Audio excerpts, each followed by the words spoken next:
scientist, and hi, I'm Sam, the scientist, and we are talking about bugs. Bugs? Why are we talking about bugs? Entomology. Entomology, what a great word. Simon, there's a bug right here. Yeah, I know, we like to scare everybody with. Can you tell us what happens with this bug in our house? Oh, we put it in unexpected places, and someone screams really loud. Who screams loud? Mostly you. Yes, where are some of the places that you scared me with it? On your doorknob. Yeah, that was the big one. So it's our big plastic bug, and that's used as our prank bug all over the house. So the next time we go to the Churchill Northern Studies Center, we'll be hiding it. Yeah, let's bring our prank bug, and we'll see if we can scare some people. Simon, we're going to start right off with a joke. What kind of joke do you have today about bugs?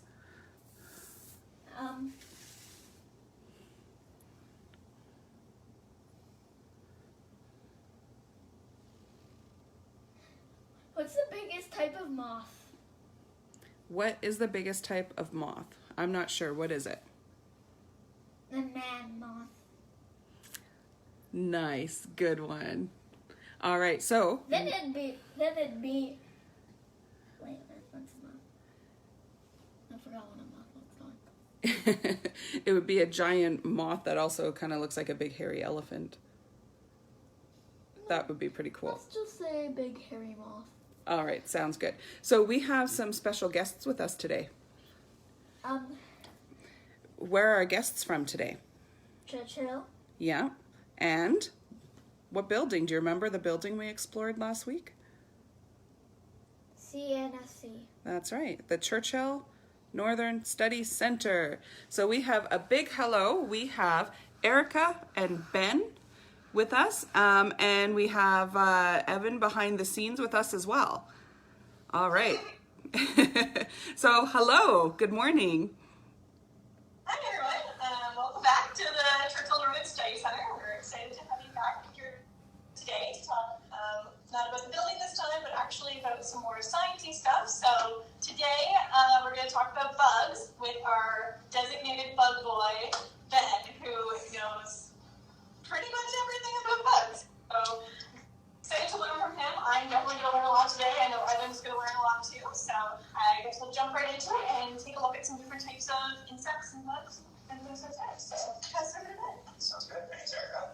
So yeah, I'll jump right into it and get into what is an insect, because we talk about insects and bugs a lot, and a lot of other creepy crawlies, but mainly when we're looking at it, we want to see how many legs they have. As a scientist, that's what we're most curious about. So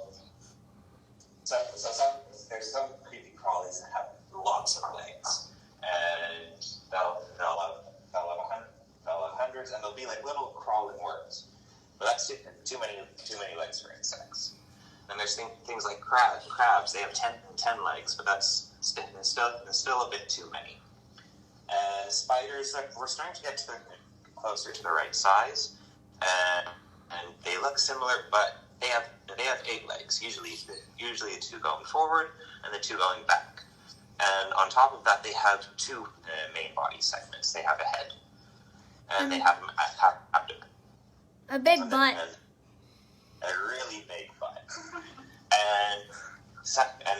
and then we get to insects. Now, insects can also have really big butts, but they have three parts. They have a head, they have an abdomen or a butt, and they also have a torso. Thorax, I think. Sorry, Ben, that cut out a bit. Can you tell us the body parts again? We have a head, a thorax, and an abdomen. And actually, I'll take out my marker and I can write those as well. So we have a head. Here. We have a thorax. Over here. And we have an abdomen. And insects have 6 legs. And if we keep going, then we run out of legs, and that's too far, and then we're looking at worms. but that's a topic for another day. So back to our six-legged friends.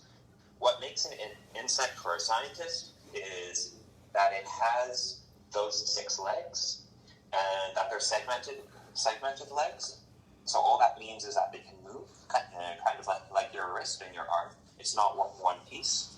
It has those 3 body parts, and they have four wings, and that gets us down to an insect.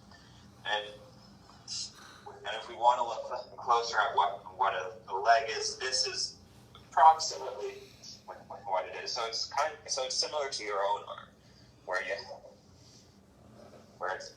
it's attached, and then there's joints along it, and that allows the insect to move around, to crawl onto things, and to live in its different places. So let's have a closer look at some different kinds of insects and what makes them certain categories, basically. So as scientists, we like to keep going further and keep categorizing things. So although there's a lot of kinds of insects that we can look at, if we can group them together into similar looking insects, then that helps us study them. So on that note, if we look at butterflies and moths, excellent. What's special about them is on their wings. So if we look really up close, and I'm going to show you that now. You can see on their wings that there's these little tiny scales all over, and that's what gives it their color. Oh, so that's a close-up of a butterfly wing? It is, yes. Very, very close up. We're probably at, this is magnified 120 times. So we're looking right down there at the wing. And this one's being we collected it, but it's being damaged a little bit. So when you're looking at when you're looking at the wing itself, that's why there's these little white patches. So there would have been scales there before, but they've fallen off, and that's what makes when we study moths and butterflies, that's what we're looking at. We're looking at those little scales, and that's what makes them special as a group. Wow. I'm just going to switch over to another one, and this will take a minute. So I don't know if you have a joke or Simon. Yeah, we actually have quite a few people saying hello already. We have a good morning from Miss Grace Sabato. Hi. We have a big hello from Destiny, from Lindsay, and also from Elisa and Lucy and Edward. We even have a big hello from your auntie, Amanda Laughlin. Hi. All right. And Simon, we can do a joke and a question. So do you want to start with a joke?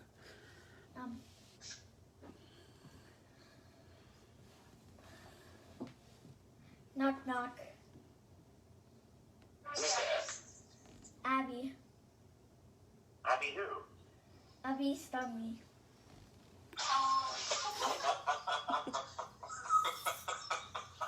That's a good one. You go, sit Ben. All right. Simon has a question for you as well. We'll start with a question. All right. Are you afraid of any bugs? I wouldn't say I'm afraid of them. There's some that I'm a little more careful of. There's some wasps, especially, can really hurt when they sting. But even those, as long as I know where they are, they don't really bother me. I try not to bother them, and they won't bother me. But pretty much every bug, I'll probably try to pick up. So if we bring our bug friend to the study center and hide it on you, you don't think it'll scare you?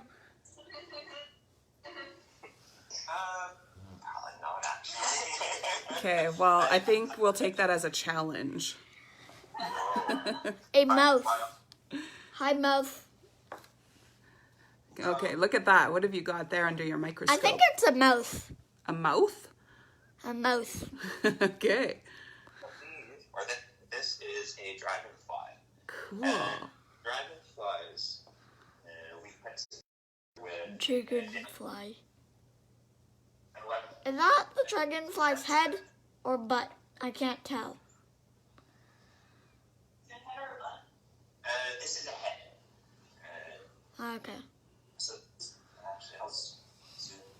Okay. Actually, no, that won't work. So this is over here. This is its upper jaw, and then it has two lower jaws. Well, that's So- just strange. 2 lower jaws and 1 upper jaw. Yeah. So you're looking at its upper lip, and then instead of 1 lower jaw like we have, it has 2, and that's how it nibbles and it bites. Ugh. This fact is totally off topic, but beavers have 2 sets of lips. Beavers. Beavers. I didn't know that. I did not know that either. Yeah. I didn't know that either. That's pretty cool. Actually, you already knew that. How did I know that? I don't remember knowing it. I know because someone told me that when I was 6. Oh, A okay. year ago. Sounds good. So, Yep. but jaws are really important for dragonflies because they're predators. So they're going to go around flying, eating, and it's how one of the main ways that we categorize them.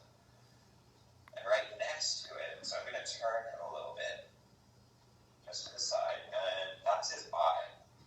And dragonflies have really special eyes because they wrap around their head. So back here, so you can see that. There we go.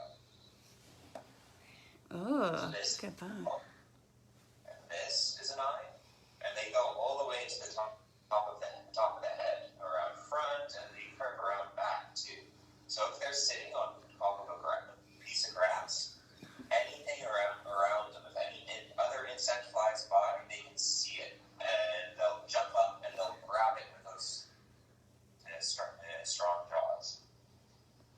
And because their eyes are all little pieces, I'm going to zoom in here, because we have 2 eyes, and that works really well for us. But dragonflies have thousands of eyes. They have about 10,000 different eyes. So if you do that close, and then go there.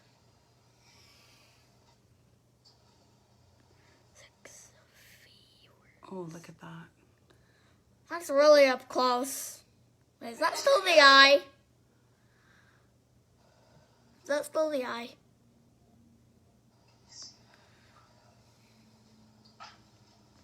Get a little bit more to the light. Hi, Lisa. Yeah. Lisa and Candace from Clear Lake say hello. Okay. What are we zoomed on there? That is its eyeball. So you can see That's it's just... all little pieces. It's thousands of little eyes all stuck together. In the And what black that there? means- In the black, yeah. That's so almost gross. all this is all eyeball. And That is cool. so no matter where it looks, it can see everything, and everything is always in focus. It doesn't need to change where it's looking. So you can never sneak up on a dragonfly. Never sneak up on a dragonfly. Unless you get invisible spray. Yeah, well, if you had invisible spray, then that might work. That might be handy for trying to scare me with that bug too. You should work on that. Alright, yeah. Then it'd just be like a flying bug. And then people are just gonna be like, a bug. Oh wait, I better study this. Yeah, that's right. Have you had any hornets? Have you had any hornets? Because I got some for you. Another joke? He asked, do you have any hornets? I do not. Not at the moment. I'm hoping to catch them this summer. Well, maybe I can just give you my plastic one. That would be great. I'm always interested in getting more insects. Ooh, look at these guys. Wait, are these bugs that you're showing us, once alive or just plastic? These were once alive, Oh, and okay. we went out and collected them, because that lets us study them and look at them really up close. If they were still alive, we'd have a really hard time with it. Like, so you went around collecting already dead ones? And sometimes, yeah, or sometimes we'll show you later how we actually can set up traps to capture some bugs. So we can set up live traps, so we can actually take a look at them when they're alive, so we can see how they actually move, how they eat. So there's a few different ways that you can actually go and collect bugs, and we're going to actually show you guys later how you can do that at home. Cool. Sweet. So for this, we thought we'd give Activity. an at-home activity, something you can draw. So this is a beetle, and what makes beetles different from other insects is that they have a really hard outer shell. So actually, let's have this. You can hear that. Sounds like very drumming. soft. Exactly, and it's really hard, and it protects the wings underneath. So you can see here, like, these are very delicate. So because they have a shield over their wings, they can protect these. Now, if you want to try drawing this, it still has, or I should say, our at-home challenge for today is drawing one of these. So there's the three important parts still. We have the head right here. We have, I'm going to turn them over. Yep. We have our thorax, and from the top it looks the same as abdomen. So we're going to look at them from the bottom for a moment. How is it? Can we see that on the video? I think so, yeah. Yep, we can see it pretty well. And you can see there's the thorax, and then there's the abdomen down below. And along with it, 6 legs. So as long as it has 6 legs, a head, a thorax, and an abdomen, It's considered a bug? it's considered an insect. Yeah. And actually, that's a really good segue on, or that's a really good question, because now I thought we would take a moment and look at the difference between a bug and an insect, because they're really similar, but they're a little different. I got another question, but I can't find the paper. Oh, it's right here, sweetie. Okay, Simon has a question for you. All right. Are extremophiles considered bugs?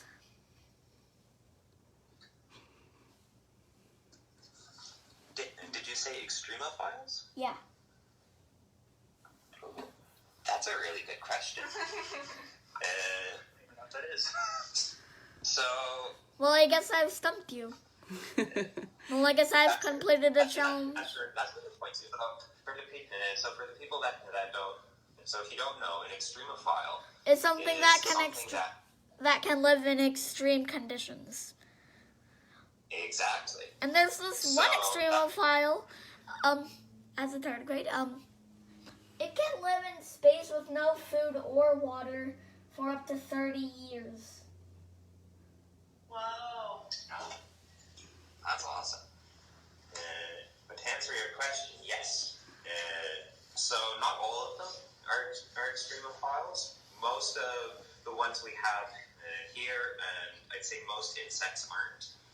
They can be, they're usually really delicate, and they avoid the extreme situations. But some of them,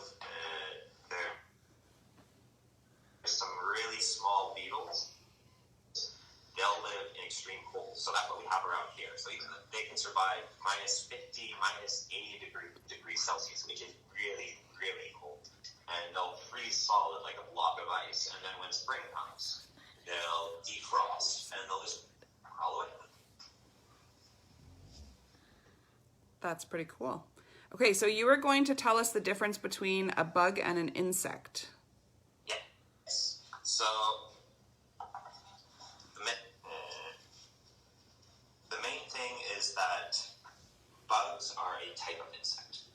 So so far we've looked at a few different insects. These, they're really diverse. But this is an example of a bug.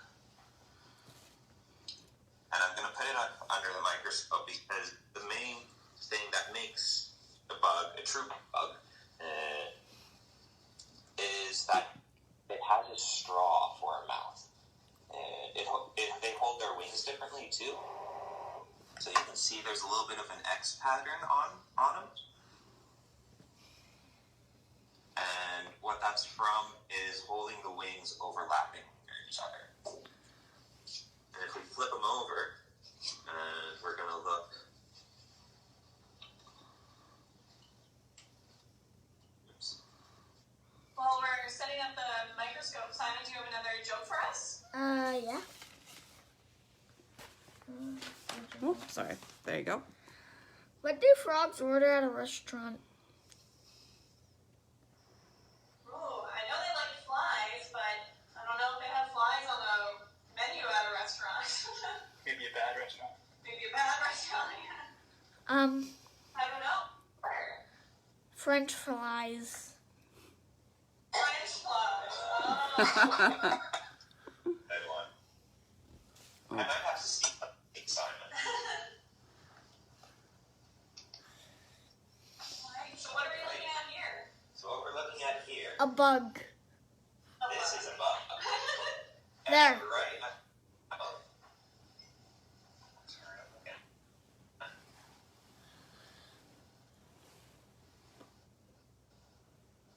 So right here, there's a little straw, and it looks like a ridge on the. But I don't know. it's there we go. Actually, so this little brown part here is a straw that is holding on underneath, and that's what makes bugs, or that's one of the things that make bugs true bugs. And they'll use that. Usually, they'll go up to a plant and they'll stick their straw in and suck out the juices. And that's how they eat. So most of them eat a lot of veggies. Is that considered a moving weed?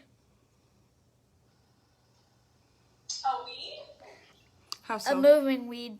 Can you explain, Simon? Sucking nutrients from plants.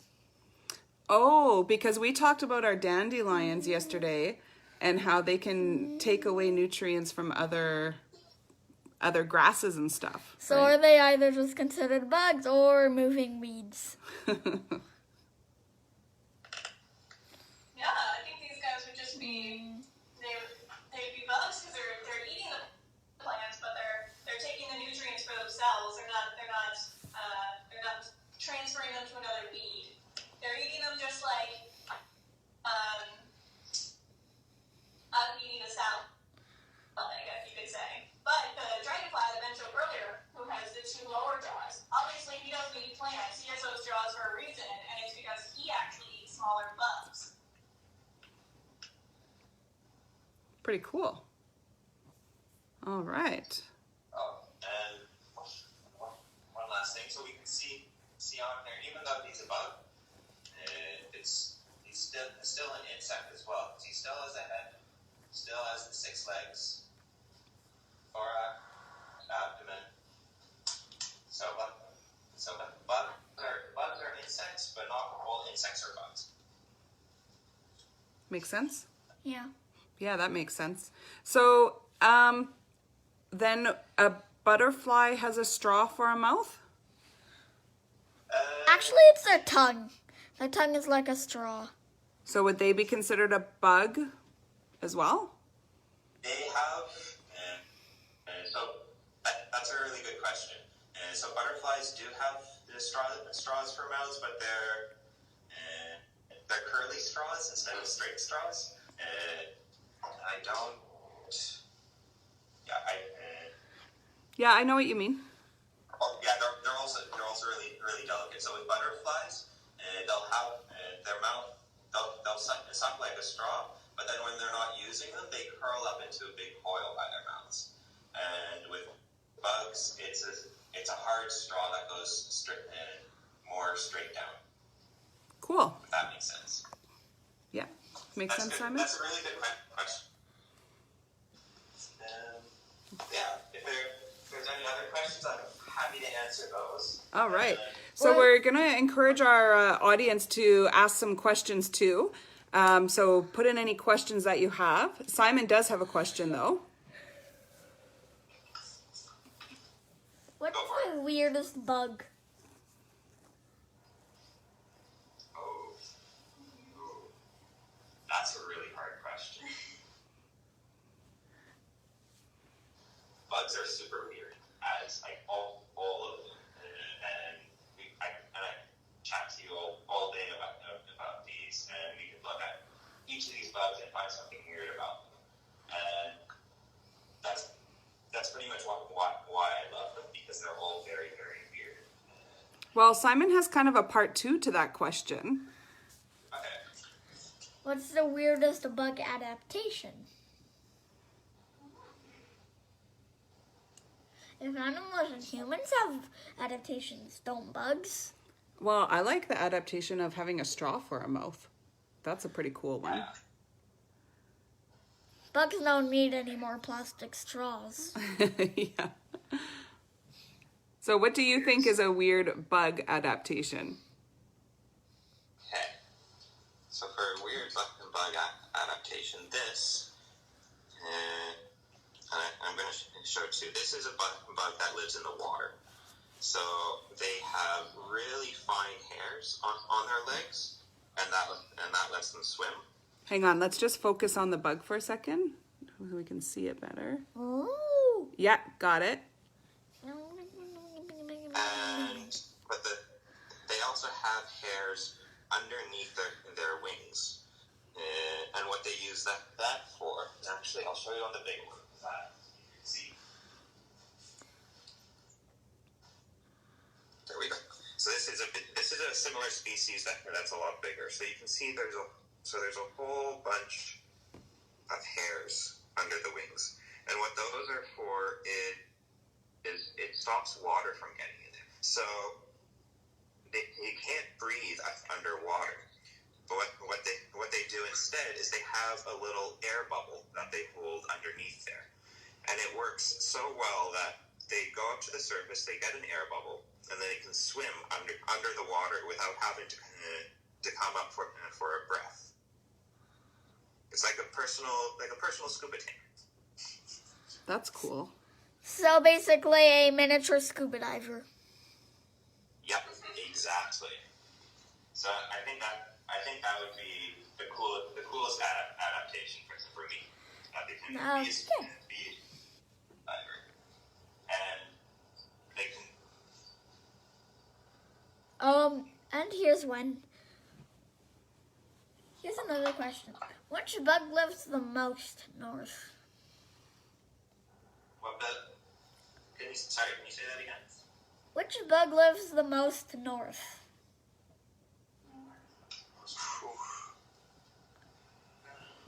That's a really good question. I don't know the answer to that off the top of my head. I stumped you twice. Yay. And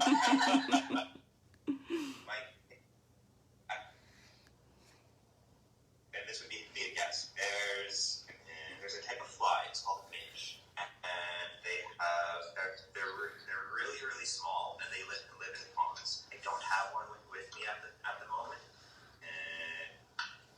but they're kind of like fuzzy mosquitoes. Fuzzy mosquitoes. Ow. Yeah. I don't want one. Yeah, we'll have to look that up afterwards. Maybe I can check my pool. Into a bit of a take-home challenge here, because I can show you different bugs, but I feel like the real joy in them is looking at them in person. So we're going to show you how to get some bugs of your own, so you can have a bug closer. And we do a few different things. If they're in the water, we would use a net, and a butterfly net would work just as well. But the easiest way is to make a pitfall trap. So it's just like in the movies where they're running away and then there's a hole in the ground. And fall down. So we're going to make a really tiny version for bugs. And for insects, sorry. I just went through the difference. And you can use any size container, really. It's just, as long as it's deep enough that they can't jump back out. And all you need to do for this is, after talking to an adult, find a spot where you're allowed to. You dig a small hole in the ground. This is more solid than I thought. And you're going to make a hole just big enough to hold the container.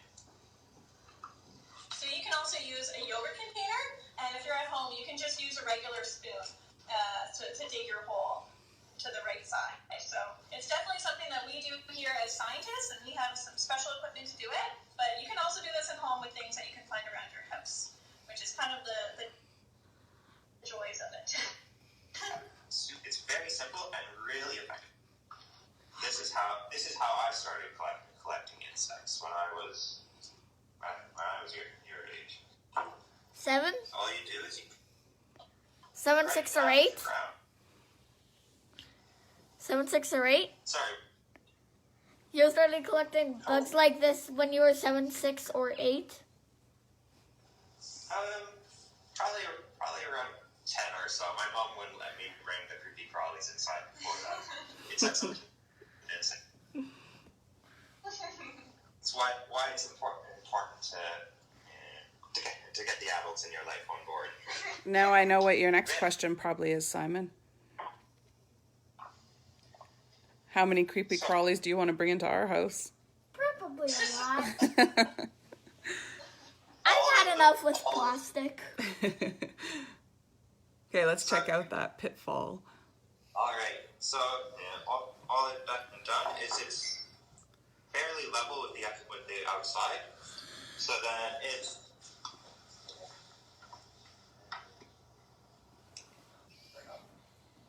so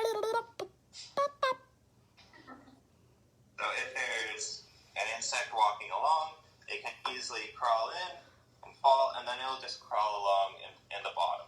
So if you put it out sometime in the afternoon, go back in the morning, and there will probably be something there. If you put it in a grassy area, even better, but insects like to crawl around where there's cover. They don't like being super exposed. It's like a ginormous, infinity-lasting game of hide and seek. Exactly. And if you want, you can take we have an old banana peel, something kind of sweet that smells a little bit, and you can put that in there, and that'll attract them because the insects like to see what's going on. That's really cool. We can do that tonight, Simon, or we'll do it this afternoon and we'll check it in the morning. So we thought the challenge would be to actually go out and make your own pitfall trap, and then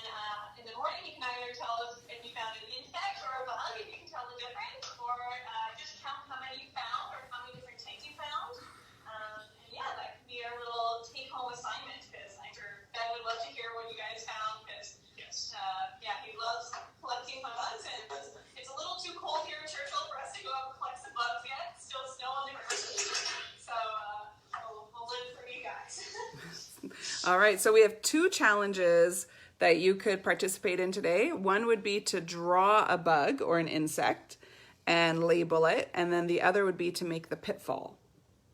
All right, that's amazing. I think Simon has maybe 2 more jokes for you guys. What did the firefly say to the other firefly? What did he say? You glow, girl. I don't get the joke. So, yeah, that's like instead of you go girl, you glow girl. And last joke that he has. It might come with a story. Actually, it does, not might. What's worse than a worm in your apple? It's worse than a worm. In your apple. Half a worm. But you're telling that story, not me. You can tell the story. You're doing that. Once upon a time when I was teaching in Cormorant, I ate an apple and then I looked at it and there was half a worm in my apple and I knew the other half was in my mouth. Oh no. That's Not the way that I wanted to collect something. Probably not the way anybody wants to collect something. Probably not. All right, well, I think we have a big thank you to say to everybody at CNSC and even to all the bugs for allowing them to study, or allowing us to study them too.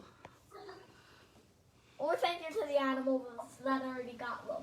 Yeah, and to the animals that already got them. So, Simon, what do you have to say? Thank you and bye. All right, thank you guys. We really appreciated all of your expertise on bugs. That was quite amazing. 22%. Thanks for joining. Wow, Great that's having you. low. Wow.